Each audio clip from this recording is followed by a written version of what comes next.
ప్రశ్నారావణ వెనకాల ఇద్దరు ఐపీఎస్ అధికారులు ఉన్నారు అనే చర్చ శనివారం నుండి బలంగా నడుస్తుంది. వీళ్ళలో ఒకళ్ళేమో పివి సునీల్ కుమార్ అని, మరొకళ్ళేమో ఏబి వెంకటేశ్వరరావు అని. నిజానికి ఇద్దరు ఐపీఎస్ అధికారులు కూడా పరస్పర విరుద్ధ భావాజాలు ఉన్నటువంటి ఐపీఎస్ అధికారులు. పివి సునీల్ కుమార్ ఏమో ఆయన కూటమి ప్రభుత్వంలో సస్పెన్షన్లో ఉండి రిటైర్మెంట్ అయిపోయారు. ఈ పివి సునీల్ కుమార్ మీద ఉన్న ఆరోపణలు ఏంటంటే ఇతను జగన్మోహన్ రెడ్డి గారికి బాగా దగ్గర. జగన్మోహన్ రెడ్డి గారి పరిపాలనా కాలంలో ప్రభుత్వానికి సమాచారం లేకుండా విదేశీ పర్యటనకు వెళ్ళారు. తర్వాత ఒక దేశానికి వెళ్తానని మరొక దేశానికి వెళ్ళారు. ఆ టైంలో కరప్షన్కి పాల్పడ్డారు. పైగా జగన్మోహన్ రెడ్డి గారు సూచన మేరకు రఘురామ కృష్ణరాజు గారిని కస్టోడియల్ టార్చర్ చేసినటువంటి ఐపీఎస్ అధికారి ఇతను అనేది పివి సునీల్ కుమార్ గారి మీద ఉన్న అభియోగాలు.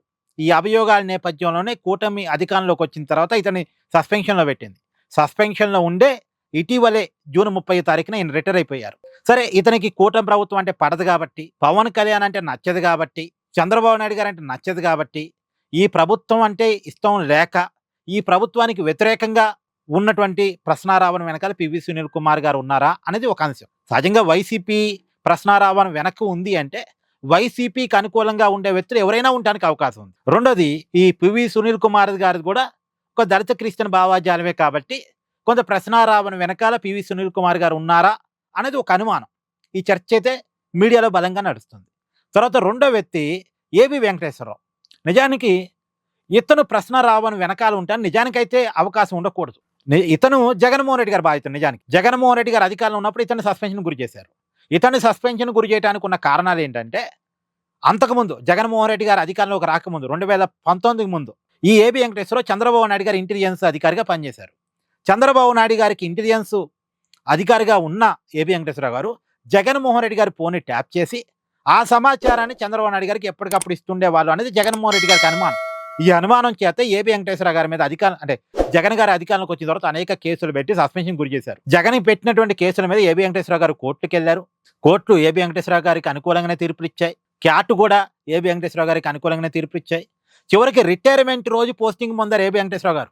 అది కూడా కోర్టు తీర్పులతోటి. జగన్మోహన్ రెడ్డి గారు ఎంత వేధించినా సరే, ఎంత సస్పెన్షన్లో పెట్టినా సరే, కోర్టుకెళ్ళి అనుకూలంగా తీర్పులు తెచ్చుకొని రిటైర్మెంట్ అయిపోయే రోజు పోస్టింగ్ పొంది పోస్టింగ్తోనే డ్రెస్ వేసుకొని రిటైర్ అయ్యారు. సో మొత్తానికి ఏబి వెంకటేశ్వరరావు గారు జగన్మోహన్ రెడ్డి గారు బాధితులు. కాబట్టి జగన్మోహన్ రెడ్డి అంటే ఏబి వెంకటేశ్వరరావు గారికి ఏమాత్రం నచ్చదు.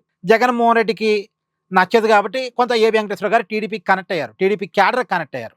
కాకపోతే ఇప్పుడు ఈ మధ్య కాలంలో ఏబి వెంకటేశ్వరరావు గారు టీడీపీ మీద కూడా కొంత తిరుగుబాటు చేస్తున్నారు. అంటే ఇప్పుడు ఆయన కూడా కొత్త రాజకీయ పార్టీ పెడదామని ఆలోచనతో ఉన్నారు. పివి సునీల్ కుమార్ కొత్త రాజకీయ పార్టీ పెడదామని ఆలోచనతోనే ఉన్నారు. ఏబి వెంకటేశ్వరరావు కూడా కొత్త రాజకీయ పార్టీ పెడదామని ఆలోచనతోనే ఉన్నారు. ఇప్పుడు ఏబి వెంకటేశ్వరరావు కూడా టీడీపీకి వ్యతిరేకంగానే, కూటమికి వ్యతిరేకంగానే, కూటమి వ్యతిరేక ఆలోచనతోనే ఉన్నారు. అయితే అంత మాత్రాన వైసీపీకి అనుకూలంగా ఉండే వ్యక్తుల పక్షాన ఉంటారని కానీ, హిందూ భావాజాలానికి వ్యతిరేకంగా ఉండే వ్యక్తుల పక్షాన ఉంటారని కానీ అనుకోలేదు. కాదు, ఏదో ఒక కోణాన ప్రశ్నారావణ్ ఏబి వెంకటేశ్వరరావు కనెక్ట్ అయ్యారా? ఈ అనుమానం అయితే బలంగా నడుస్తుంది. ఇద్దరు ఐపీఎస్ అధికారులు ప్రశ్నారావణ్ వెనకాల ఉన్నారు. రెగ్యులర్గా వీళ్ళు ప్రశ్నారావణ్తో టచ్లో ఉంటారు అనేటువంటి చర్చ మీడియాలో నడుస్తుంది. అందులోనూ ఏబి వెంకటేశ్వరరావు ప్రశ్నారావణ్ కోసం ప్రెస్ మీట్ పెట్టారు. అతని మీద ఉపా చట్టం పెట్టడం అనేది తప్పు, ఆ కేసు నిలబడదు అని మాట్లాడారు. నిజానికి ఎందుకు అంతగా ప్రశ్నారావణ్ వెనకేసుకొచ్చే ప్రయత్నం చేస్తారు? అతని కోసం ఎందుకు ప్రెస్ మీట్ పెట్టారు? ఈవెన్ కమ్యూనిస్ట్ పార్టీలు ప్రశ్నారావణ్కి సపోర్ట్గా పెట్టినటువంటి రౌండ్ టేబుల్ సమావేశానికి కూడా ఏబి వెంకటేశ్వరరావు గారు వెళ్ళారు. ఇంతగా ఎందుకు ప్రశ్నారావణ్ విషయంలో ఏబి వెంకటేశ్వరరావు గారు ఓన్ చేసుకుంటున్నారు అనే కాడ కొన్ని అనుమానాలు సహజంగా వస్తుంటాయి. సరే, ఏదేమైనా మరి వీటన్నిటికీ సమాధానం రాబోయే కాలంలో విచారణలో దొరికే అవకాశం అయితే ఉంటుంది. Please do like, share and subscribe this channel.